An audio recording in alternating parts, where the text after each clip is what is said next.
Donc on poursuit le chapitre continuité et convexité. Maintenant on va parler donc de continuité et de suite.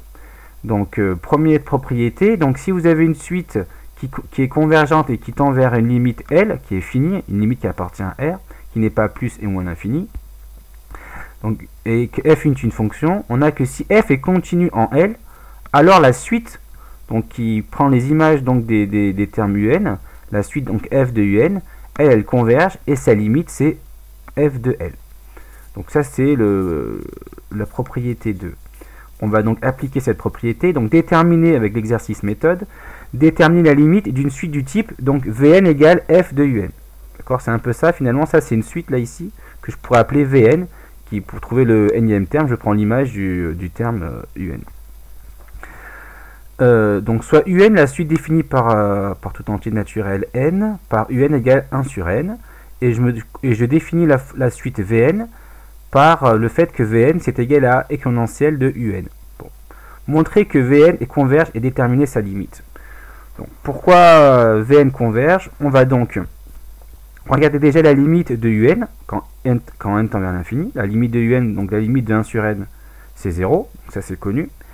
Et exponentielle, on va utiliser le fait que, donc ici là c'est dans la propriété 2, donc la limite c'est 0.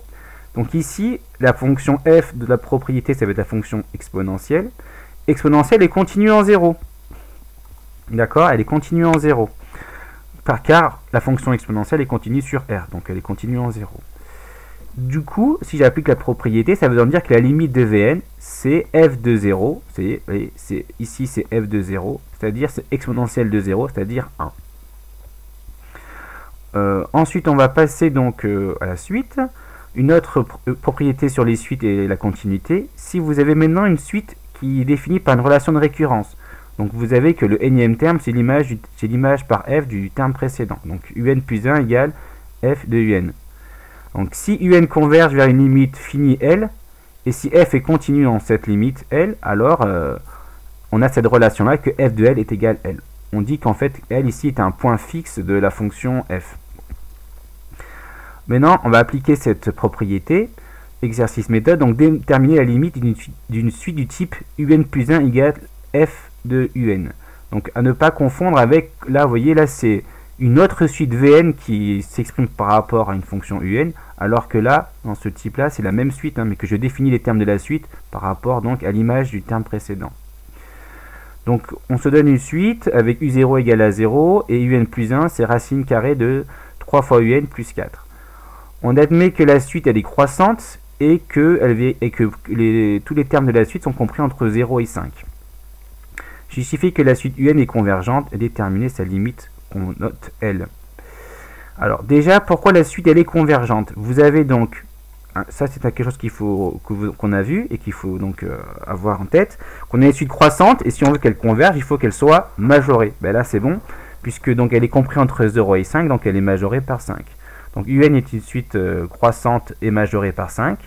Donc elle converge vers une limite qu'on note L. Donc, et tout ce qu'on peut savoir sur L, c'est que finalement, elle est comprise entre 0 et 5. Elle ne peut pas être en dehors de 0 et de 5, puisque sinon, le fait que un est comprise entre 0 et 5, ça limite aussi.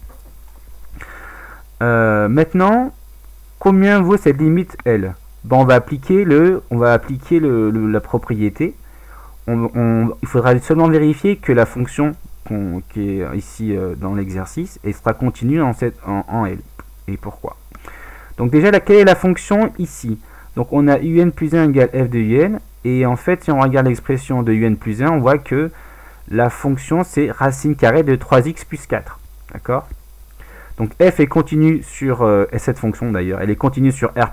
Pourquoi? Comme on l'a vu dans l'exercice méthode précédent, comme composé de fonctions continues sur R+. D'accord? Parce que racine carrée, je vous rappelle, c'est continu sur R+. Et en bas, 3x plus 4, c'est un polynôme. Et c'est donc continu sur R, donc continu sur R+. Donc souvent, pour justifier qu'une fonction continue, on ne détaille pas énormément. On dit simplement qu'il y a soit c'est un polynôme, soit c'est une fonction classique continue, ou soit c'est une composée ou un produit, une somme de fonctions continues. Donc là, c'est plutôt la composée avec un E. Donc maintenant, et la question c'est est-ce que la fonction, est-ce que f, la fonction, elle est continue en la limite L que je ne connais pas? Bah oui, puisque je sais que L est compris entre 0 et 5. Donc elle est comprise, si elle est comprise entre 0 et 5, elle appartient forcément à R+. Donc comme f elle appartient à R+, ben f est continu en L. Et donc d'après le théorème, on a alors donc que L est un point fixe de la fonction f, c'est-à-dire que f de L égale L. L'image de L par f, c'est L aussi. Donc on traduit ce que ça veut dire. Donc ça veut dire que racine carrée de 3L plus 4 égale L. Et j'essaye de résoudre cette équation du premier degré en L. Pour me débarrasser de la racine carrée, ben, je mets tout au carré. J'obtiens donc 3L plus 4 égale L au carré. Et ensuite, donc là, j'ai une équation du second degré que je sais résoudre grâce à un discriminant. Donc delta ici vaut 25. Il est strictement positif, donc il y a deux solutions réelles avec un S ici. D'accord. Ensuite, L1, je vous rappelle, donc c'est moins B plus racine de delta sur 2A. Et là, ça vaut 4. Et là, c'est moins B moins racine de delta sur 2A. Ça fait moins 1. Donc on a deux solutions. Mais n'oubliez pas, on sait que L appartient à l'intervalle 0,5. L est entre 0 et 5. Donc L peut pas être égal à moins 1. Donc forcément, la limite, c'est 4. Donc UN converge vers 4.